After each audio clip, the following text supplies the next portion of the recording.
झाला, कोंबीन ऑपरेशन करण्यात आलं।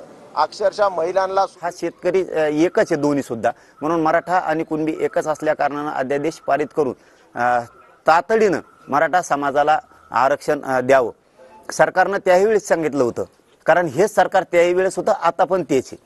त्याच वेळेस सरकारनं सांगितलं होतं की म्हणजे पाचवी मागणी की सरकारनं सांगितलं होतं की सरसकट केसेस आम्ही हा मागे घेऊ। आतापर्यंत केसेस मागे घेण्यात आलेले नाहीत। लाखो पोरं विनाकारण द्वेषापोटी द्वेष भावनेतून सरकारनं विनाकारण पोरं आमचे लाखो पोरं गुंतवले।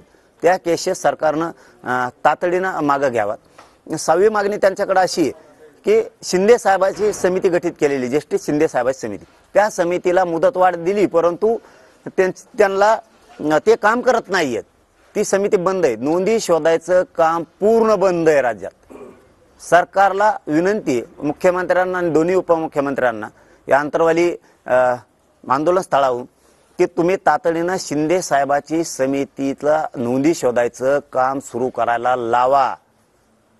जे तुम्ही कक्ष स्थापन केले होते प्रमाणपत्र नोंदी सापडल्याच्या नंतर तातडीनं द्यायसाठी, ते बंद पडले, तेही सुरू करा। गाव लेवलवर तुम्ही नोंदी सापडल्याच्या नंतर अभियान ठेवले होते वितरित करण्याचे प्रमाणपत्र, ग्रामपंचायतला नोंदी सापडल्याच्या ते एक कागद चिटकायचे, ते सगळं बंद करण्यात आले, ते तातडीनं सुरू करा। प्रमाणपत्र कित्येक तरी रोखून धरलेत कुणबींच्या नोंदी निघालेले, ते प्रमाणपत्र वितरित करण्यासाठी तातडीनं सरकारनं आदेश द्यावेत। ही आमची सरकारकडे मागणी आहे। व्हॅलिडिटी लवकर दिली जात नाहीये, ती आमची सरकारकडे मागणी।